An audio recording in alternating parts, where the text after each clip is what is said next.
వీక్షకులందరికీ శుభోదయం. మార్నింగ్ న్యూస్కు గరం ఛాయ్ వార్తలకు స్వాగతం. అందరు ఎలా ఉన్నారు? ఎస్, తెలంగాణ రాష్ట్ర వ్యాప్తంగా అలాగే తెలుగు ప్రజల అటు ఆంధ్ర కావచ్చు ఇటు తెలంగాణ కావచ్చు ఒక అంశం చర్చనీయాంశంగా మారింది. మనకు తెలుసు నిన్న ఉదయం బస్సు తగలబడ్డంతో సజీవ దహనమైంది. అది అందరూ కూడా మనం తెలుసు. దాని గురించి నిన్న కూడా మనం మాట్లాడుకున్నాం. అండ్ అదే రకంగా అన్నిటికన్నా ముఖ్యమైనటువంటి అంశం ఒకటి నేను మీతో చెప్దామనుకుంటున్నాను, మీతో పంచుకుందాం అనుకుంటున్నాను. మీ అందరికి కూడా తెలుసు, కాంగ్రెస్ పార్టీ అధికారంలోకి వచ్చి సుమారు ఇప్పుడు డిసెంబర్ అయితే డిసెంబర్ 9వ తారీఖున సరిగ్గా 2 సంవత్సరాలు పూర్తవుతుంది.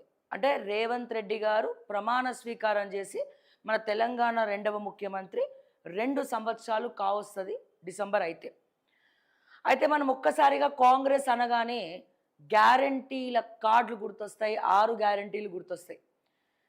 ఈ 6 గ్యారంటీలను సృష్టించిన సృష్టికర్త సునీల్ కనుగోలు. అండ్ దీనికి తోడు మేనిఫెస్టో కమిటీ చైర్మన్గా ఉన్నది దుద్దిల్ల శ్రీధర్ బాబు.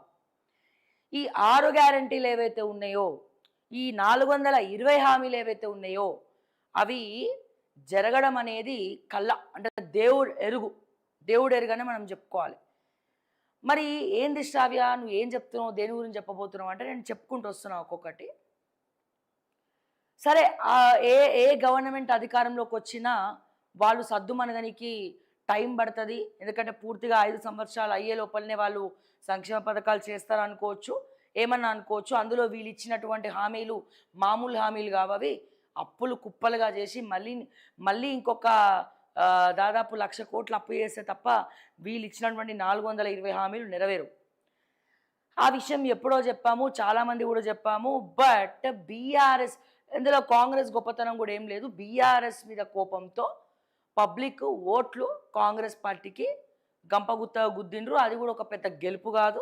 2% ఓట్లతోటి, అంటే అతి తక్కువ ఓట్లు 200, 300. సో అతి తక్కువ ఓట్లు 2% ఓట్లతోటి కాంగ్రెస్ పార్టీ అధికారంలోకి వచ్చింది. సో ఫస్ట్ బీఆర్ఎస్ వెళ్ళిపోవాలి అంటే ఇంకో పార్టీ రావాలా. సో బీజేపీ అంత బలంగా లేదు కాబట్టి ప్రత్యామ్నాయంగా కాంగ్రెస్కి కూడా చాలామంది ఉద్యమకారులు కావచ్చు, సోషల్ వర్కర్స్ కావచ్చు మద్దతు తెలిపి మరి గజ్జగట్టి పాట పాడి కళాకారులు, నిరుద్యోగులు బస్సు యాత్ర చేసి మరి ప్రచారం చేసిండు.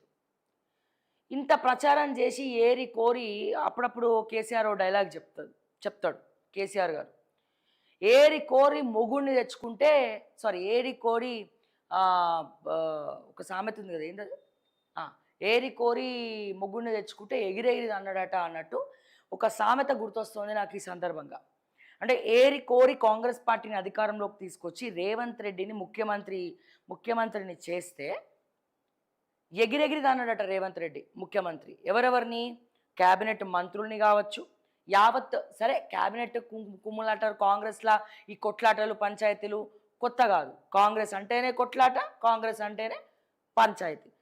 కానీ ఎప్పుడైతే తెలంగాణ ప్రజల జోలికి వీళ్ళు వచ్చినారో, ఎప్పుడైతే తెలంగాణ ప్రజల జోలికి వచ్చి సర్వం దోచుకుంటున్నారో, ఎప్పుడైతే తెలంగాణ ప్రజల జోలికి వచ్చి రైతులకు ఇవ్వాల్సినటువంటి హామీలు నెరవేర్చట్లేదో, ఎప్పుడైతే బుల్డోజర్లు ప్రజల అతి సామాన్యుడి గుండెల్లో బుల్డోజర్లు దిగినాయో, ఎప్పుడైతే ఈ హైడ్రాన్ని ప్రత్యామ్నాయంగా తీసుకొచ్చినారో, ఎప్పుడైతే ఈ రోహిన్ రెడ్డి, ఈ ఫహీం ఖురేషి, ఈ రేవంత్ రెడ్డి అన్నదమ్ములు ముఖ్యమంత్రి తర్వాత ముఖ్యమంత్రి అని చెప్పుకొని తిరుగుతున్నారో, ఎప్పుడైతే రాయలసీమలో ఉన్నటువంటి కొంతమంది గ్యాంగ్ ఆంధ్ర పెత్తందారుల ఒక పెత్తనం మళ్ళా తెలంగాణ మీద మొదలైందో, ఎప్పుడైతే రేవంత్ రెడ్డికి తెలియని తనంతో అడ్మినిస్ట్రేషన్ని చిన్న భిన్నం చేసిండ్రో, ఎప్పుడైతే ఏ శాఖకి సంబంధించినటువంటి మంత్రి ఆ శాఖను నిర్దాక్షిణంగా వదిలిపడేసిండో, కేవలం డబ్బులు తినడానికే సిగ్గు లేకుండా వచ్చినటువంటి ఈ ప్రభుత్వం అని చెప్పి ఇది నేను అంటలేను, యావత్ తెలంగాణ ప్రజలు మాట్లాడుతున్నారు. సో 6 గ్యారంటీలు పోయినాయి, 7వ గ్యారంటీగా చెవులో పువ్వు పెట్టిరు. సరే ఏదో గ్యారంటీగా చెవులో పువ్వు పెట్టిండ్రు, అట్లీస్ట్ కొన్నన్నా నెరవేరుస్తారంటే నెరవేర్చకపోగా అడ్మినిస్ట్రేషన్ టోటల్గా కొలాప్స్ అయిపోయింది. గన్నులు పట్టుకొని మరి బెదిరించే కాడికి వీళ్ళ పంచాయతీలు వచ్చినాయి. గన్నులు పట్టుకొని బెదిరించే కాడికి వీళ్ళ పంచాయతీలు వచ్చినాయి. సో దీనికి కర్త కర్మ క్రియ మొత్తం ప్రాజెక్టులను తీసుకుపోయి మెగా కృష్ణారెడ్డి ఒకవైపు, పొంగులేటి శ్రీనివాస్ రెడ్డి ఒకవైపు, మెయిల్ కంపెనీ ఒకవైపు, రాఘవ కన్స్ట్రక్షన్స్ ఇంకొక వైపు.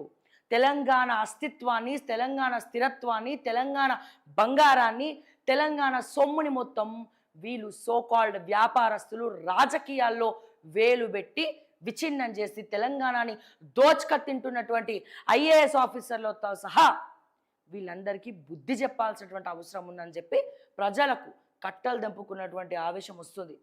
కానీ ఇప్పుడు ఉన్నటువంటి పరిస్థితుల్లో రేవంత్ రెడ్డి ఏం చెప్తున్నారు? రేవంత్ రెడ్డి పేషీలో ఏం వినబడుతోంది? మంత్రులు ఏం చెప్తున్నారు?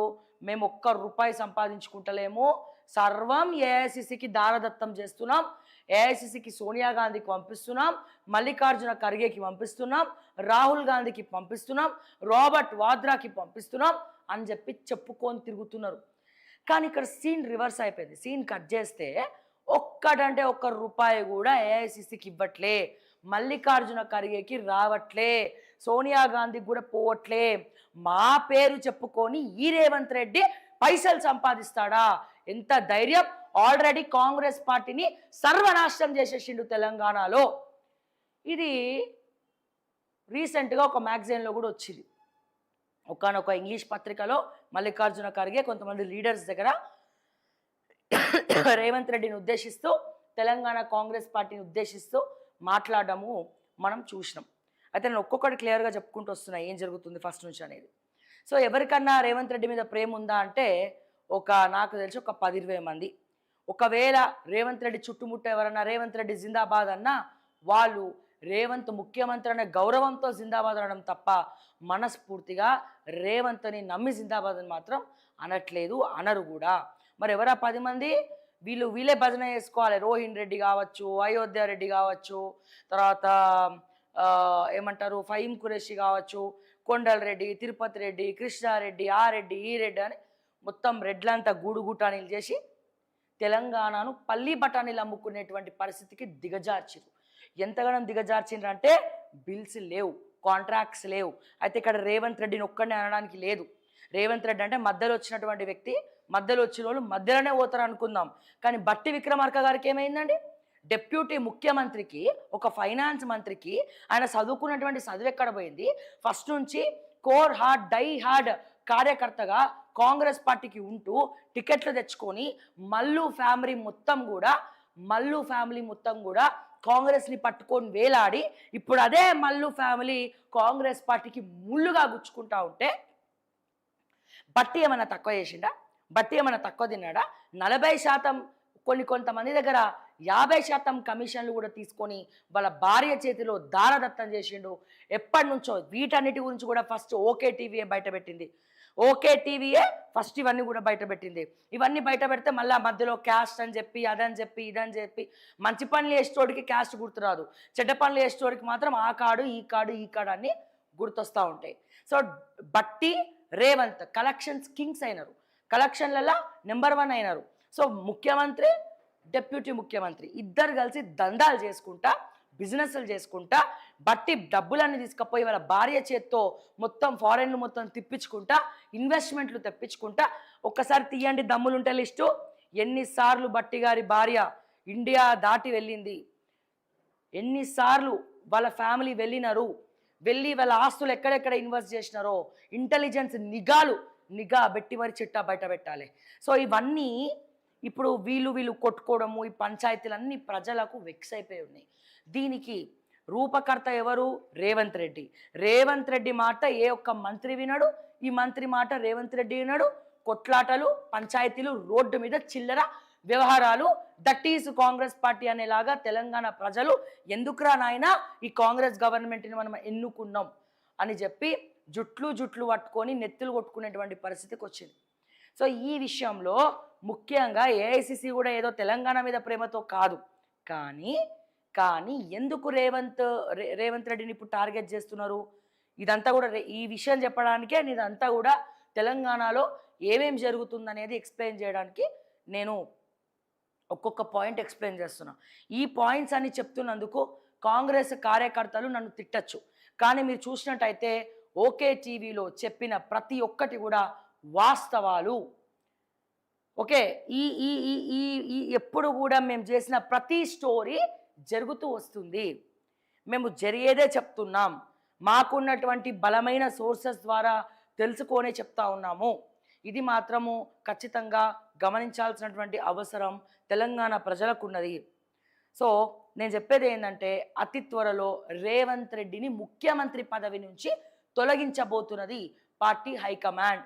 ఎట్లాగో కాంగ్రెస్ గబ్బు కొట్టింది, ఎట్లాగో కాంగ్రెస్ పని ఖతమైపోయింది. తెలంగాణలో మొత్తం పరువంతా పోతుంది కాంగ్రెస్ పార్టీ. సో గంపగుత్తగా ఇప్పుడు జూబ్లీహిల్స్లో కూడా ఓడగొడదామని వీళ్ళందరూ కలిసి కంకణం కట్టుకున్నారు. సో రేవంత్ రెడ్డి కుర్చీని ఎట్లనైనా సరే కదిలించాలి అని చెప్పి మల్లికార్జున ఖర్గే ఈసారి డైరెక్ట్గా రాహుల్ గాంధీ నిన్న రేవంత్ రెడ్డి గారికి కాల్ చేసి హుటాహుటిన బట్టీని, మహేష్ కుమార్ గౌడ్ని, రేవంత్ రెడ్డిని అందరినీ కూడా ఢిల్లీకి పిలిపించుకున్నారు. కానీ దానికి పైన పేరేం పెట్టిండ్రు? డిసిసి అధ్యక్షులు ఎవరో మనం ఫైనల్ చేద్దాం రమ్మని చెప్పి పిలిపొచ్చింది. కానీ అసలు వాస్తవం ఏంటంటే రేవంత్ రెడ్డిని ముఖ్యమంత్రి పదవి నుంచి వీళ్ళందరూ కలిసి తొలగించబోతున్నారు. సో అతి త్వరలో రెండవ ముఖ్యమంత్రి కాస్త మూడవ ముఖ్యమంత్రి కాబోతున్నారు. మరి ఆ మూడవ ముఖ్యమంత్రి ఎవరు అనే మొత్తం బలంగా వాళ్ళు వెనకాల అన్ని సలహాలు చేసుకున్న తర్వాతనే రేవంత్ని ఢిల్లీకి పిలుస్తున్నారు. దీనికి ముఖ్య కారణం మల్లికార్జున ఖర్గే మొన్న కేవలం కొంతమంది లీడర్లతో మాత్రమే కాదు, కొడంగల్ లిఫ్ట్ ఇరిగేషన్ ప్రాజెక్ట్ మొత్తం ఎవరికి కట్టబెట్టిండ్రు? ఒకవైపు మెగా కృష్ణారెడ్డి, మరోవైపు రాఘవ కన్స్ట్రక్షన్స్. ఈ పొంగులేటి శ్రీనివాస్ రెడ్డి కూడా చెప్పేది ఏంది? నేను 1000 కోట్లు ఖర్చు పెట్టినా ఎన్నికలల్లా, నేను 1000 కోట్లు ఖర్చు పెట్టినా, అందుకే ప్రాజెక్టులని నేనే తింటా, నాకు సిగ్గు లేదు, నాకు శరం లేదు, తెలంగాణ సొమ్ము నేను తినాలే, 1000 కోట్లు ఖర్చు పెట్టినా కాబట్టి ఈ కోట్లన్నీ రాఘవ కన్స్ట్రక్షన్కి ప్రాజెక్టు మీరు కట్టబెట్టాలే. నా 1000 కోట్లు కాదు, 1000 కోట్లు తిన్న దగ్గర 1,00,000 కోట్లు నేను సంపాదించుకోవాలి, ముఖ్యమంత్రి తర్వాత ముఖ్యమంత్రి నేను కావాలని చెప్పి పొంగులేటి కలలు గంటా ఉన్నాడు. అండ్ ఈ కొడంగల్ లిఫ్ట్ ఇరిగేషన్లో కేసీఆర్ని కానీ బీఆర్ఎస్ పార్టీని కానీ ఇన్స్పిరేషన్గా తీసుకుంటూ కాళేశ్వరంలో వాళ్ళకి లిటిగేషన్స్ ఉన్నాయి, కాళేశ్వరం పంచాయతీ వాళ్ళకుంటే కాళేశ్వరంలో వాళ్ళు దోచుకుంటే నేనెందుకు కొడంగల్లో దోచుకోవద్దు, ఈ కొడంగల్ లిఫ్ట్ ఇరిగేషన్ అవసరం లేకపోయినా లిఫ్ట్ ఇరిగేషన్ ఒకటి సృష్టించేసి ఓకే ఈ ప్రాజెక్టులు వాళ్ళకి కట్టబెట్టి దానికి వీళ్ళు ఏం బదలాం చేసిర్రు? ఈ కొడంగల్ లిఫ్ట్ ఇరిగేషన్ ఎవరికి బహుమతి ఇస్తున్నామన్నారు? మల్లికార్జున ఖర్గే సాక్షిగా దీని డబ్బులు కానీ ఈ కమిషన్లన్నీ కూడా ఏఐసిసికే వెళ్తున్నాయి, మల్లికార్జున ఖర్గేకే వెళ్తున్నాయి అని చెప్పి ప్రచారం చేసి నమ్మబలికినారు. ఇది కాస్త ఆ నోటా ఈ నోటా పలికి మల్లికార్జున ఖర్గేకి చేరుకుంది. మల్లికార్జున ఖర్గేకి చేరుకున్న తర్వాత మల్లికార్జున ఖర్గే మళ్ళీ ఊరుకుంటాడా? ఏంద్ర నాయన, ఏఐసిసికి ₹1 లేదు, రాహుల్కి ₹1 ఇస్తలేరు, సోనియా గాంధీకి ₹1 ఇస్తలేరు, మా అంటే ఎన్నికలు వస్తే ఏమైనా అక్కడ నుంచి అడ్వర్టైజ్మెంట్స్ ఏమో హెలికాప్టర్ ఏమో పంపిస్తున్నారు, మాకు డబ్బులు ఇవ్వకపోయినా సరే వీళ్ళు అందరు దోచుకొని మమ్మల్ని బద్లాం చేస్తున్నారు, టోటల్ కాంగ్రెస్ పార్టీకే ఎసరు పెడుతున్నారు, కాంగ్రెస్ పార్టీ సర్వనాశనం అయిపోయింది రేవంత్ రెడ్డి వల్ల, కాంగ్రెస్ పార్టీ సర్వనాశనం అయిపోయింది బట్టి విక్రమార్క వల్ల, కాంగ్రెస్ పార్టీ సర్వనాశనం అయిపోయింది ఈ క్యాబినెట్ మంత్రుల వల్ల, ఇమీడియట్గా ఫస్ట్ చేయాల్సింది ఏంది? దీంతో రేవంత్ రెడ్డి ముఖ్యమంత్రి ఏదైతే అయింది, ఎట్లాగో తెలంగాణలో ఇజ్జత్ పోయింది, బస్తీ మే సవాల్, రేవంత్ రెడ్డిని కుర్చీ మాత్రము మార్చి తీరాల్సిందే. అది ఎటువంటి పరిణామాలు ఎదుర్కొన్నా సరే, ఏమైపోయినా సరే రేవంత్ రెడ్డిని మాత్రం మార్చి తీర్తామని ఇప్పుడు కంకణం కట్టుకొని హుటాహుటిన రేవంత్ రెడ్డిని ఢిల్లీకి పిలిపించుకున్నారు, బట్టి విక్రమార్కని ఢిల్లీకి పిలిపించుకున్నారు. అయితే ఇక్కడ రేవంత్ రెడ్డి ఒక్కడనే కార్నర్ చేయడానికి లేదు, ఇందులో డిప్యూటీ ముఖ్యమంత్రి తిన్న పైసలు కూడా చాలా ఉన్నాయి. ఫైనాన్స్ మినిస్టర్గా ప్రతి బిల్లులో కూడా, ఆ బిల్లు కూడా ఎవరివండి? కాంగ్రెస్ ఎమ్మెల్యేలు తెచ్చినా ఏం తెచ్చినా చేయడు, బీఆర్ఎస్ కోవట్టుగా పనిచేస్తూ బీఆర్ఎస్ కాంట్రాక్టర్స్కి, ఎందుకంటే ఆల్రెడీ బీఆర్ఎస్ కాంట్రాక్టర్స్ అందరూ వెల్ సెటిల్డ్, బాగా పైసలు తిని ఉన్నారు, బాగా పైసలు సంపాదించి ఉన్నారు. సో వీళ్ళకే ఫస్ట్ బిల్స్ అన్ని కూడా క్లియర్ చేయాలి అని చెప్పి వాళ్ళ దగ్గర కమిషన్లు తీసుకొని ఇంకొంతమంది కాంట్రాక్టర్స్ని నడి బజార్లోకి, నడి రోడ్డు మీద ఈ బట్టి విక్రమార్క గారు కూర్చోబెట్టి అడుక్క తినే పరిస్థితికి తీసుకొచ్చిండు. తెలంగాణలో ఉన్నటువంటి రియల్ ఎస్టేట్ పడిపోవడానికి కారణం రేవంత్ రెడ్డి అయితే, కాంట్రాక్టర్లు అడుక్క తినడానికి కారణం మాత్రం బట్టి విక్రమార్కనే. నెలకు 1,00,000 కోట్ల ఆమ్దాన్ ఉంది తెలంగాణలో అని చెప్పుకుంటా ఈ 1,00,000 కోట్లు ఏం చేస్తున్నాడో తెలియదు. వీళ్ళు కొట్టుకొని సెక్రటరీలు కూడా వాలంటీర్ రిటైర్మెంట్ తీసుకునే దగ్గరికి వచ్చింది వీళ్ళ పంచాయతీ. అయితే ఈ రిజ్వీ ఏం చక్కనోడేం కాదు. ఇప్పుడు మొన్న జూపల్లి కృష్ణారావు ఏం చేసిండు? జూపల్లి కృష్ణారావు ఈ ఏదైతే ఎక్సైజ్ లిక్కర్కి సంబంధించినటువంటి టెండరు జూపల్లి కృష్ణారావు ఒక కొడుకు చేసుకుంటా అన్నాడు. సో జూపల్లి కృష్ణారావు ఒక కొడుకు అంటే వీళ్ళందరూ సెటిల్ కావాలి కదా. వీళ్ళ గట్టు పంచాయతీలు ప్రజలారా, తెలంగాణ ప్రజల కోసం మాత్రం వీళ్ళ పంచాయతీలు కాదు. తెలంగాణ ప్రజల కోసం వీళ్ళ పంచాయతీలు కాదు. వీళ్ళ పంచాయతీలు కేవలం వాళ్ళ ప్రాజెక్టుల కోసం, వాళ్ళ టెండర్ల కోసం, వాళ్ళు దోచుకదిలడం కోసం, తెలంగాణని ఆగం పట్టియడానికి తెలంగాణ ప్రజలను పిచ్చోళ్ళని చేస్తున్నారు. ఈ విషయం ప్రతి ఒక్కరు కూడా గమనించాలి. అండ్ ఈ జూపల్లి కృష్ణారావు ఏం చేస్తాడు? నా కొడుకుకే టెండర్ కావాలని చెప్పి ప్రెషర్ పెడతాడు. ఈ లోపల రేవంత్ రెడ్డి అల్లుడు వస్తాడు. రేవంత్ రెడ్డి అల్లుడు వచ్చి కాదు నాకే కావాలని చెప్పి ఆయన కూర్చుంటాడు. సో సీఎంఓ నుంచి కబురు పంపిస్తారు. మధ్యలో ఎవరైతే ఈ సెక్రటరీ ఉన్నాడో నా వల్ల అయితే లేదు ఈ పంచాయతీ అని చెప్పి చేతులు ఎత్తేస్తాడు. మరి ఈయనేమన్నా సక్కనేనోడా రిజ్వీ? వాలంటరీ రిటైర్మెంట్ తీసుకుంటున్నాడు. కానీ ఈయన వాలంటరీ రిటైర్మెంట్ తీసుకునే ముందు అసలు రిజ్వీ ఆస్తులు ఎంత, ఎన్ని కోట్ల రూపాయలకు పరుగులు తీసిండు, ఎంత సంపాదించుకున్నాడో ఎంక్వైరీ చేసిన తర్వాతనే రిజ్వీ వాలంటీర్ రిటైర్మెంట్ మీరందరూ కూడా యాక్సెప్ట్ చేయాలి. నిజంగా దిక్కుమాలినటువంటి పరిస్థితుల తెలంగాణ ఈ ఐఏఎస్ ఆఫీసర్ల వల్లనే అడుక్క తింటాంది, ఈ వ్యాపారుల వల్లనే అడుక్క తింటాంది. అడుక్క తినట్లే నా తెలంగాణ కోటి రత్నాల వీణ, కానీ ఇటువంటి తెలంగాణను వీళ్ళు ఆగం పట్టిస్తున్నారు, భ్రష్టు పట్టిస్తున్నారు. సో కాల్డ్ ఐఏఎస్ ఆఫీసర్లు 1000 కోట్లు, లక్షల కోట్లు, వేల కోట్లకు పరుగులు తీసుకుంటా ఎక్కడా కూడా కని విని ఎరగకుండా భారతదేశ వ్యాప్తంగా నా తెలంగాణలోనే ఈ ఐఏఎస్ ఆఫీసర్ దరిద్రం పట్టినట్టు పట్టుకొని బీహార్ నుంచి ఒకడు, పంజాబ్ నుంచి ఒకడు, హర్యానా నుంచి ఒకడు వచ్చి ఈడ పాగా వేసి ఈడ సొమ్ము మొత్తం తీసుకపోయి పక్క రాష్ట్రాలలో షాపింగ్ మాల్ కట్టుకునేంత దిగజారుస్తున్నారు. కేంద్ర ప్రభుత్వం ఈ ఐఏఎస్ల మీద యాక్షన్ తీసుకుంటుంది అంటే కేంద్ర ప్రభుత్వంకి చీమ కూడా కుట్టినట్టు లేదు. ఇప్పటికే మొన్న ఆ మధ్య కూడా మనం విన్నాం, సుప్రీంకోర్టులో కానీ హైకోర్టులో కానీ ఐఏఎస్ ఆఫీసర్ల మీద కేసులు ఇన్వెస్టిగేషన్ కూడా జరపకుండా ఫైళ్ళు మొత్తం కూడా తుప్పు పట్టిపోయినాయి. మరి ఇంకా ఈ వ్యవస్థ పైన నమ్మకం ఎట్లా ఉంటుంది?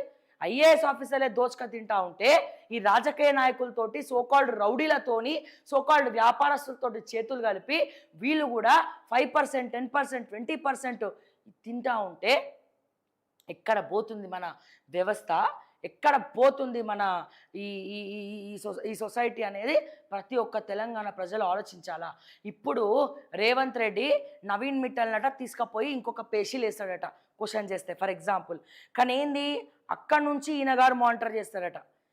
అంటే ఎక్కడెక్కడ ఏమున్నాయి అని సలహా ఉంటుంది. పైకి మాత్రమే పిచ్చోళ్ళని చేయడానికి వీళ్ళు అక్కడ ఉన్నారు. ఈ ఐఏఎస్ల మీద ఎటువంటి యాక్షన్ ఉండదు. అండ్ ఇంకోటి, కాళేశ్వరంలో కమిషన్లో వీళ్ళు అమ్ముడు పోలేదా రేవంత్ రెడ్డి? ఏమన్నాడు రేవంత్ అన్న? తీసుకపోయి బొక్కలేస్తాం, అరెస్ట్ చేస్తామన్నాడు. ఈ విషయంలో కూడా, ఆఖరికి ఈ విషయంలో కూడా ఏఐసిసి సీరియస్గా ఉంది. ₹1 అంటే ₹1. ఫార్ములా ఈరేస్ అన్నాడు, అరవింద్ కుమార్ దోచుకుండు అన్నాడు. అరవింద్ కుమార్ ఐఏఎస్ని బయటపడేసింది ఎవడు? కేటీఆర్ని ఫార్ములా ఈరేస్ నుంచి బయటపడేసేది ఎవడు? కాళేశ్వరం అసలు యాక్షనే లేదు అని చెప్పి వదిలేసింది ఎవడు? ఈయనగారే కదా ట్వీట్ చేసింది, రేవంత్ రెడ్డి కదా ట్వీట్ చేసింది. పాల బిజినెస్ చేసుకున్నాడు అని చెప్పి ట్వీట్ చేసింది హరీష్ రావు గురించి ఎవరు? ఫార్ములా ఈరేస్ గురించి ట్వీట్ చేసింది ఎవరు? రేవంత్ రెడ్డి కాదా? మరి ఇప్పుడు ఇక్కడ అమ్ముడు పోలేదా రేవంత్ రెడ్డి? మరి ఏం జైల్లో పెట్టినావు నువ్వు? సో ఇవన్నీ కూడా ఏఐసిసి దృష్టికి పోయినాయి. సో అతి త్వరలో రేవంత్ రెడ్డి గారి ముఖ్యమంత్రి కుర్చీ కూసాలతో సహా కదలబోతుంది. రేవంత్ రెడ్డి ఒక్కసారి ముఖ్యమంత్రి పదవి నుంచి దిగిండంటే ఈగలు దోమలు కూడా రేవంత్ రెడ్డిని పట్టించుకోవు. ఆయనకి తెలిసింది ఏమన్నాడండి, నాకు రియల్ ఎస్టేట్ బాగా తెలుసు అన్నాడు. ఆయనకి తెలిసిన రియల్ ఎస్టేట్ కూడా ఈరోజు తెలంగాణలో ఆయన వల్లనే పడిపోయిందన్న విషయాన్ని కూడా అతను ఆలోచించలేనటువంటి పరిస్థితిలో ఉన్నాడు. నేను ఎట్లాగో వెళ్ళిపోతున్నా, దోచుకుంటా, దొరికిందంతా దాచుకుంటా అన్న రీతిలో వెళ్తూ ఉన్నాడు. ఇంకోటి ఎక్కడ మండుతుంది ఏఐసిసికి, అట్లీస్ట్ జూబ్లీహిల్స్ నియోజకవర్గంలో ఒకవైపు బీఆర్ఎస్, ఇంకోవైపు కాంగ్రెస్ పోటాపోటీగా ఎవరు గెలవాలని చెప్పి గెలుపు కోసం తిరుగుతూ ఉంటే నవీన్ యాదవ్ లాంటి వ్యక్తికి టికెట్ ఇవ్వకుండా రంజిత్ రెడ్డికి ప్రయత్నించిండు.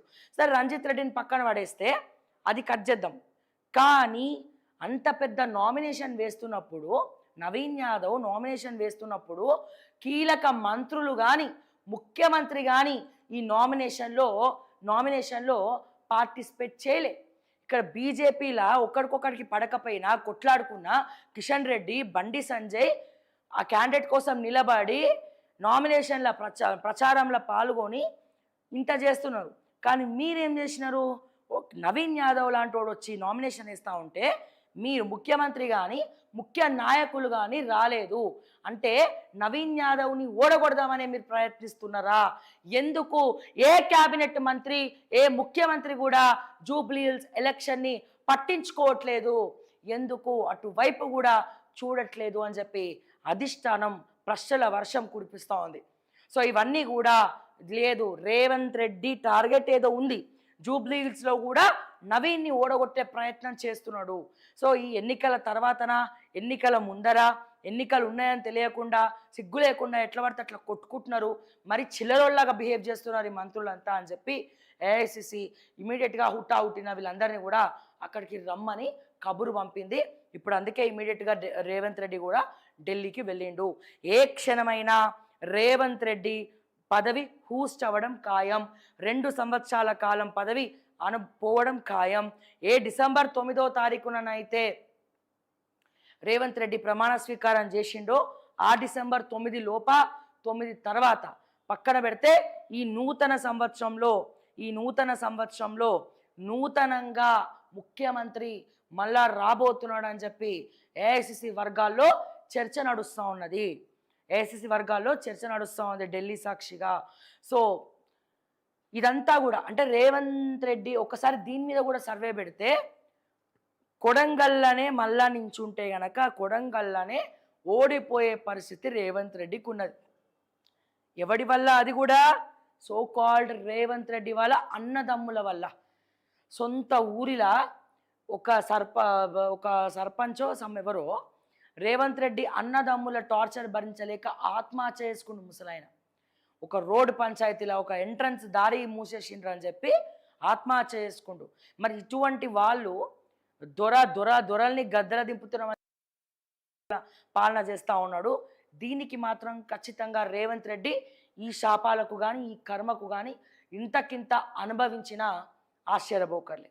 నేను రేవంత్ రెడ్డి గారికి ఒకటే చెప్తున్నా, సరే ఢిల్లీలో చర్చనైతే నడుస్తోంది, మీ కుర్చీ అయితే కదలబోతుందని చెప్పి విశ్వసనీయ వర్గాల సమాచారం, ఢిల్లీ నుండి మనకున్నటువంటి పక్కా ఇన్ఫర్మేషన్. కానీ మీరు ఆత్మ పరిశీలన చేసుకోండి. తినడానికి వచ్చినారు, కానీ కడుపులో ఎంత పడితే అంతే తినాలి. ఏ పార్టీ అయినా సరే నీతిగా నిజాయితీగా పనిచేస్తుందని చెప్పి ఎవరం అనుకోం. ఏ లీడర్ అయినా సరే నీతిగా నిజాయితీగా పనిచేస్తాడని చెప్పి ఎవరం కూడా అనుకోం. అలా అనుకుంటే పిచ్చోలే అవుతారు. ఎందుకంటే మంచి ఉన్న చోట చెడు ఉంటుంది, చెడు ఉన్న చోట మంచి కూడా ఉంటుంది. ప్రతి మనిషికి మంచి చెడు అనేవి 2 ఉంటాయి. కానీ మీరు ఓన్లీ చెడే చూపిస్తూ ఉన్నారు, మీలో మంచి మాత్రం బయటికి రావట్లే. ఆ చెడు మీ చుట్టూ ఉన్నటువంటి ఆ చెడ్డ రాక్షసుల మధ్యలో మునిగిపోయింది. చాలా తీవ్రంగా లోతుగా మొత్తం కూడా పాతుకపోయింది. సో ఏదైనా మితంగా తింటే అమృతం, అది ఇంకా అమితంగా తింటే ఏమవుతుందండి? విషం అవుతుంది. ఇప్పుడు రేవంత్ రెడ్డి కూడా ఈ విషమే అంటుకోబోతోంది. ఈ విషయమే రాబోతోంది. ఎందుకంటే ఏ తినడానికైనా దోచుకోవడానికైనా ఒక పద్ధతి ఉంటుంది, దోచుకోవడానికి కూడా ఒక సిస్టమ్ ఉంటుంది. ప్రజలకు ఇబ్బంది పెట్టుకుంటా, ప్రజలని పిచ్చోళ్ళని చేసుకుంటా, అడ్మినిస్ట్రేషన్ కూడా ఎక్కడ పడితే అక్కడ వదిలేసుకుంటా, ఒక్కసారి ప్రోటోకాల్ లేకుండా రేవంత్ రెడ్డి గారు మీరు రండి జనాల్లోకి, ప్రోటోకాల్ లేకుండా ట్రాఫిక్ హైదరాబాదులో ఎంత ఘోరంగా మారిపోయిందో మీకు తెలుస్తుంది. ఎట్లా పడితే అట్లా చలాన్లు రాసే ట్రాఫిక్ పోలీసులు ట్రాఫిక్ని క్లియర్ చేయడంలో విఫలమైనరో మీకు తెలుస్తుంది. ఏ సెక్రటరీ ఎవడు మాట వింటలేడు, ఒక్క ఫైల్ మూవ్ అవట్లే, పంచాయతీ ఊర్లల్లో ఒక్కటి కూడా బిల్స్ లేవు, మీ ఎమ్మెల్యేలకు బిల్స్ లేవు. అసలు ఖర్చు మొత్తం ఉన్నదంతా నువ్వు మీ అన్నదమ్ములు దోచుక తింటా ఉంటే, ఆ ఫహీం ఖురేషి దోచుక తింటా ఉంటే, ఆ రోహిన్ రెడ్డి దోచుక తింటా ఉంటే, బట్టి విక్రమార్క దోచుక తింటా ఉంటే, పొంగులేటి శ్రీనివాస్ రెడ్డి దోచుక తింటా ఉంటే, డెక్కన్ సిమెంట్స్లో ఉత్తమ్ కుమార్ రెడ్డి దోచుక తింటా ఉంటే, ఐటీ శాఖను అడ్డు పెట్టుకొని, ఫోర్త్ సిటీని అడ్డు పెట్టుకొని దుద్దిల్లా శ్రీధర్ బాబు దోచుకుంటా ఉంటే, టూరిజం డిపార్ట్మెంట్ని పొన్నం ప్రభాకర్ దోచుక తింటా ఉంటే, లిక్కర్ స్కామ్ చేసి లిక్కర్ని మొత్తం కూడా టెండర్లని నేనే అప్పనంగా దోచుకోవాలని చెప్పి జూపల్లి కృష్ణారావు పావులు కదుపుతా ఉంటే, కొండా సురేఖ ఓఎస్డి కూడా కీలకంగా ఇక్కడ మారి దోచుక తింటా ఉంటే మరి ఏం చేస్తున్నారు మీరు? ఏం పరిపాలన నడుస్తుంది తెలంగాణలో? ఇంతకన్నా దౌర్భాగ్యకరమైనటువంటి పరిస్థితి ఏముంది? బీఆర్ఎస్ హయాంలా ఆ నలుగురే ఉన్నారు దోచుకోవడానికి. ఇందాక మర్చిపోయినా, సంతోష్ కుమార్ జోగులపల్లి టానిక్ సంస్థలు ఏం చేసినావు నువ్వు? ఏం చేసినావు రేవంత్ అన్న? టానిక్ సంస్థల్ని ట్వీట్ చేసి ఎగ్గొట్టును, ట్వీట్ చేసి డబ్బులు వేసుకున్నావు. కథ టానిక్ సంస్థలు జిఎస్టీ 1000 కోట్లు ఎగనామం పెట్టింది. ఈ 1000 కోట్లను వసూలు చేసిండ్రా మీరు ట్యాక్స్ల రూపంలో? ఏం చేసినారు? జోగులపల్లి సంతోష్ని వదిలేసినారు డబ్బులు తీసుకొని. పైసా రాందే ఆమ్దాం లేందే వాళ్ళని వదిలేస్తారా మీరు? ఎందుకు మీరు సీరియస్ యాక్షన్ లేదు? ఎందుకు జోగులపల్లి సంతోష్ని కాపాడుతున్నావు? ఆ గవర్నమెంట్లా కేటీఆర్ దోచుక తిన్నాడు, కల్వకుంట్ల కవిత దోచుక తిన్నది, ఓకే, సంతోష్ రావు దోచుక తిన్నాడు, హరీష్ రావు దోచుక తిన్నాడు. నేను కేసీఆర్ పేరు చెప్తలేదు, ఓకే. ఈ నలుగురు దోచుక తింటే ఇప్పుడు వీళ్ళందరూ కలిసి గబ్బిలాల్లాగా తెలంగాణని ప్రతి క్యాబినెట్ నేనేం తక్కువ కాదు అని ఉత్తమ్ కుమార్ రెడ్డి ఆఖరికి వీళ్ళందరితో సహా రేవంత్ రెడ్డి అన్నదమ్ములు దగ్గర నుంచి మొదలుకొని వార్డు మెంబర్గా కూడా పనికిరాని మీ అన్నదమ్ములు తీసుకొచ్చి కలెక్టర్లతోటి కాళ్ళు మొక్కించుకునే స్థాయికి వచ్చింది కథ. అంటే ఏ రకంగా దోచుక తింటారు? అక్కడ ఆ నలుగురు దోచుక తింటుంటే ఇక్కడ 40 మందికి కూడా వాళ్ళుకొని దోచుక తింటారు కదా రేవంత్ రెడ్డి గారు. ఇంకా మీ కుర్చీ కాపాడుకోవాలని ప్రయత్నం మీరు చేస్తున్నారా? సో తెలంగాణ ప్రజలేమి పిచ్చోళ్ళు కాదు, తెలంగాణ ప్రజలేమి చెవులో పువ్వులు పెట్టుకోలే. తెలంగాణ పౌరుషాల గడ్డ. ఇక్కడ పాకిస్తాన్ వాడు వచ్చి పాగా వేయాలంటే ఉరికిచ్చి కొట్టినారు. తెలంగాణ రక్షణ కోసం, హైదరాబాద్ని కూడా కాపాడుకోవడం కోసం దేనికి కూడా వెనకాడలేదు. బానిసత్వంగా బతకాలంటే కూడా తెలంగాణలో చేత కాదు. ఇది మాత్రం రాసి పెట్టుకో. ఈ వార్త వేస్తున్నందుకు, ఇదంతా మాట్లాడినందుకు మీ ఇంటెలిజెన్స్ తోటి నిఘాలు పెట్టిస్తావో, లేకపోతే కేసులే పెట్టిస్తావో, లేకపోతే మీ కొండల రెడ్డి, కృష్ణారెడ్డి, ఆ రెడ్డి, ఈ రెడ్డి కలిసికట్టుగా ఏమైనా చేద్దామనుకుంటే ఏం చేస్తారో చేసుకోండి, ఐ డోంట్ కేర్. సో ఇక్కడ పక్కా విశ్వసనీయ వర్గాల సమాచారం ఏంటంటే అతి త్వరలో రేవంత్ రెడ్డి కుర్చీ మారడం ఖాయం. రేవంత్ రెడ్డి కుర్చీ మారింది అంటే క్యాబినెట్ మంత్రుల్ని కూడా మార్చడం ఖాయం. కొంతమందిని, అందరిని కాదు, కొంతమందిని మాత్రం మార్చడం ఖాయం. కానీ వేరే ఆప్షన్ ఏముంది? రేవంత్ రెడ్డి మారితే పొంగులేటి కూడా చచ్చినయ్యారు ముఖ్యమంత్రి పదవి. ఆయన ముఖ్యమంత్రి కాకముందే రెవెన్యూని మొత్తం దోచుక తింటుండే. ఆయన ముఖ్యమంత్రి కాకముందే రెవెన్యూని మొత్తం కూడా దోచుక తింటా ఉన్నాడు. ఇక ముఖ్యమంత్రి అయితే ఇంకేంది, తెలంగాణను అమ్ముకొని తింటాడు మొత్తం. తెలంగాణ మొత్తం నాదే, సర్వం నాదే, రాఘవ కన్స్ట్రక్షన్స్కి రాసుకుంటా వాడుకుంటా. కేంద్ర ప్రభుత్వం ఏమైనా పట్టించుకుంటుందా అంటే వాళ్ళు పట్టించుకోరు. ఇంకోటి ఏంటంటే దరిద్రం, ఈడ బీజేపీ నాయకులు, ఎంపీలు రేవంత్ రెడ్డికి చేదోడు వాదోడు ఉన్నాడు. ఒక్కడంటే ఒక్క ఎంపీ కూడా రేవంత్ రెడ్డిని ప్రశ్నించిన పాపాన బోలే. ఇంకా ఏ పార్టీని నమ్మాలి తెలంగాణలో? ఒక్కడంటే ఒక్కరిని చూపియండి. రేవంత్ రెడ్డి మీద గట్టిగా ఎదుర్కొని రేవంత్ రెడ్డిని క్వశ్చన్ చేసిన ఒక్క ఎంపీని చూపియండి. ఎందుకు? కొండా విశ్వేశ్వరరెడ్డి గెలవడానికి కారణం ఎవరు? రేవంత్ రెడ్డి. ఈటెల రాజేందర్ గెలవడానికి కారణం ఎవరు? రేవంత్ రెడ్డి. రఘునందన్ రావు గెలవడానికి కారణం ఎవరు? రేవంత్ రెడ్డి. ఇది బహిరంగంగా మాట్లాడితే ఒప్పుకోరు. ఈ ప్లేస్లలో డమ్మీ క్యాండిడేట్లను పెట్టింది ఎవరు? కాంగ్రెస్ పార్టీ, రేవంత్ రెడ్డి కాదా? సో ఇవన్నీ ఏఐసిసికి చాలా చూసి ఉన్నారు. ఎట్లాగో కాంగ్రెస్ పార్టీ కథం అయిపోయింది. రేవంత్ రెడ్డి తెలంగాణ పరువు తీసుకెళ్ళి భూమి లోపల శ్మశాన వాటికల కాంగ్రెస్ పార్టీని కప్పెట్టేసిండు. ఏదైతే అదయింది, తెగే వరకు లాగుకున్నది రేవంత్ రెడ్డి. అందుకే ఇతన్ని ఎన్ని గొడవలైనా పర్లే, కాంగ్రెస్ పార్టీ పరువు ఎట్లాగో పోయింది, ఇంకొంచెం పోయినా పర్లే, రేవంత్ రెడ్డిని మాత్రం ముఖ్యమంత్రిగా కొనసాగనివ్వమని చెప్పి మల్లికార్జున ఖర్గే, రాహుల్ గాంధీ, ఎందుకంటే మల్లికార్జున ఖర్గే చెప్పినట్టు రాహుల్ వింటాడు. అండ్ అట్లాగే మీనాక్షి నటరాజన్ ఇక్కడ దింపింది కూడా రాహుల్ గాంధీ. ఇక్కడ ఏం జరుగుతున్నాయి ఎప్పటికప్పుడు నాకు చెప్పండి అని. సో వీటన్నిటి మధ్యలో రేవంత్ రెడ్డి కుర్చీ మాత్రం మారిపోబోతుంది అని చెప్పి ఢిల్లీలో తీవ్ర స్థాయిలో చర్చ జరుగుతూ ఉంది. సో అందుకే చెప్తా ఉన్నా, తెలంగాణ ప్రజలు 360 డిగ్రీస్ యాంగిల్స్లో ప్రతిదీ కూడా గమనిస్తున్నారు. ఏ ఒక్క మంచి పనైనా కాంగ్రెస్ పార్టీ అధికారంలోకి వచ్చిన పని చేసినట్టు అనిపిస్తుందా? పోని పక్కన ఆంధ్రప్రదేశ్లో చంద్రబాబు నాయుడు రేవంత్ రెడ్డి శిష్యుడే కదా, రేవంత్ రెడ్డి గురువు చంద్రబాబు నాయుడే కదా. 70 సంవత్సరాల ముసలాయన ఫీల్డ్లో తిరిగి ఆయన ఏం పనులు చేస్తుండో ఏందో దేవుడెరుగు, అది పక్కన పెడదాం. కానీ 70 సంవత్సరాలు, 71 సంవత్సరాలు, 72 సంవత్సరాలు ఉన్నటువంటి చంద్రబాబు నాయుడు గారు అంత ఫిట్నెస్తో ఆంధ్రప్రదేశ్ మొత్తము ఎక్కడ ప్రాబ్లం ఉంటే అక్కడ పోయి తిరుగుతున్నాడే, ప్రజలకు ఒంగొంగి దండాలు పెడుతున్నాడే. అది కదా రాజకీయ నాయకుడు ఒక సత్తా, అది కదా రాజకీయ నాయకుడు చేయాల్సింది. ప్రతి దగ్గర దీపావళి వచ్చిన ఒక చేనేతదారుల దగ్గరికి వెళ్ళి వాళ్ళ కుటుంబ సభ్యులే ఫస్ట్ చీరలు కొనుక్కోవడము దగ్గర నుంచి వాళ్ళతోటి ఆప్యాయంగా మాట్లాడము. చంద్రబాబు నాయుడు నడుస్తుంటే ఆయన సెక్యూరిటీ కూడా ఆమడ దూరం ఉంటుంది. ప్రజలందరికీ కూడా నమస్తే చెప్పడము, వాళ్ళందరితో ఫ్రెండ్లీగా మాట్లాడడం, ముసలోళ్ళతోటి మాట్లాడము, ప్రజలలో మమైక్యమైపోవడము. వరదలు వచ్చినా, బురదలు వచ్చినా, ఇల్లు కూలిపోయినా ఫస్ట్ అక్కడ చంద్రబాబు నాయుడే పోతున్నాడు ముఖ్యమంత్రిగా. అంతెందుకండి, నిన్న దుబాయ్లో ఉంటే కూడా ఇమీడియట్గా ఇన్స్ట్రక్షన్స్ ఇచ్చిండు. పొన్నం ప్రభాకర్ ఏం చేసిండు? మంత్రి పొన్నం ప్రభాకర్ కర్నూలుకి వెళ్ళడానికి ఆయన కార్లో డీజిల్ లేదనుకుంటా, ఏసీ రూమ్లో కూర్చొని వీడియో రిలీజ్ చేసిండు. కానీ అక్కడ చంద్రబాబు నాయుడు ఇమీడియట్గా అక్కడ యాక్సిడెంట్ అయింది, ఆంధ్రాలో అయింది కాబట్టి ఇమీడియట్గా మొత్తం వ్యవస్థ ఎవరెవరైతే ఉన్నారో మంత్రులు, ఎంపీలు అందరూ అక్కడ ఉండి క్షతగాత్రులను కేర్ తీసుకోవాలి అని చెప్పడం జరిగింది దుబాయ్ నుంచి. నేను పొగడట్లే, చంద్రబాబు నాయుడు ఏం లేపట్లే, కానీ గురువు అని చెప్పుకొని తిరుగుతారు కదా, ఆ గురువు దగ్గర ఉన్నటువంటి పోలికలు 1% కూడా రేవంత్ రెడ్డికి లేవా, ఏంది కర్మ అని బాధపడుతున్నాం.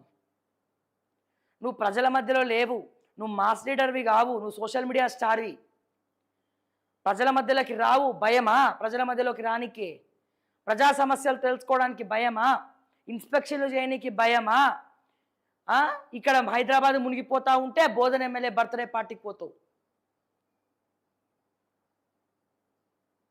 ముఖ్యమంత్రి ప్రజల మధ్యలో కేసీఆర్ తెలంగాణ తీసుకొచ్చిన మొట్టమొదటి ముఖ్యమంత్రి అయినా కేసీఆర్ని ప్రజలు ఎందుకు దూరం చేసుకున్నారు?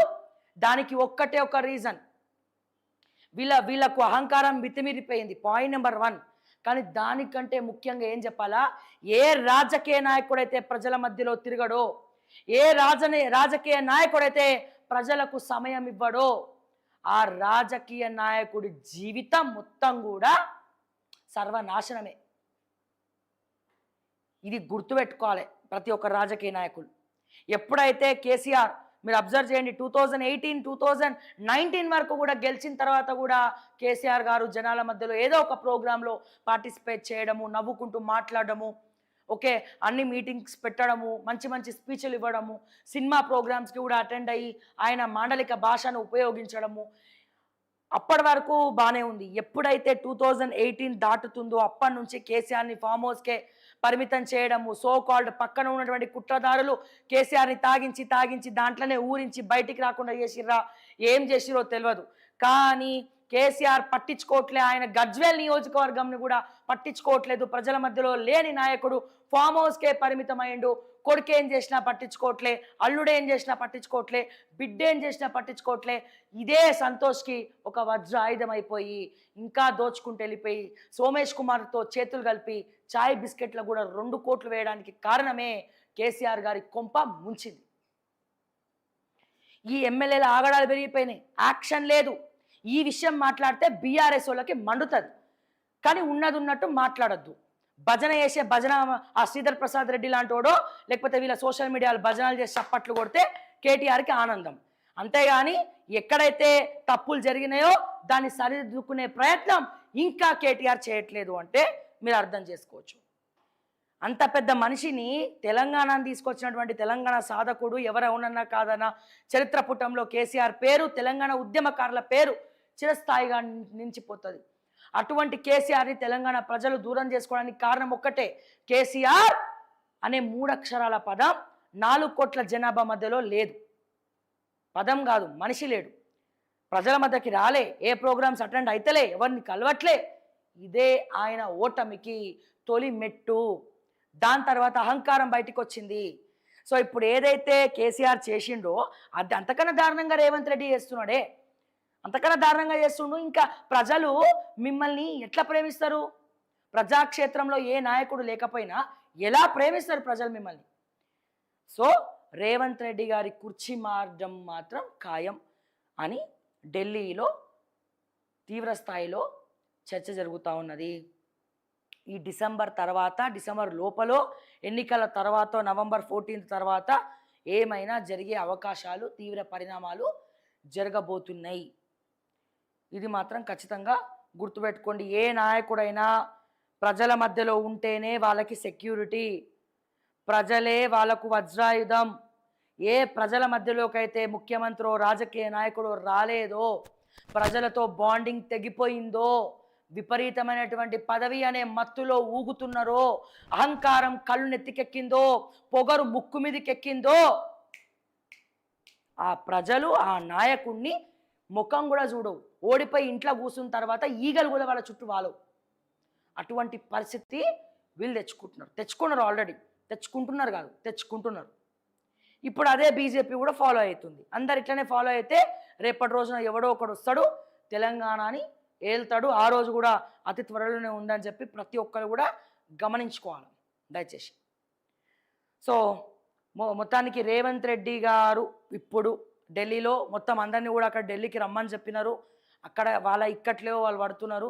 రేవంత్ రెడ్డి గారి కుర్చీ గురించి డిస్కషన్ నడుస్తోంది. మల్లికార్జున ఖర్గే, రాహుల్ గాంధీ మాత్రం విపరీతమైనటువంటి కోపంతో ఉన్నారు. స్వయాన రాహుల్ గాంధీ మహేష్ కుమార్ గౌడ్కి అండ్ అట్లాగే రేవంత్ రెడ్డికి, బట్టి విక్రమార్కకి ఫోన్ చేసి తక్షణమే ఢిల్లీకి రమ్మని చెప్పడం జరిగింది. మనం కూడా వేచి చూద్దాం ఏం జరుగుతుందో, ఏం జరగబోతుందో.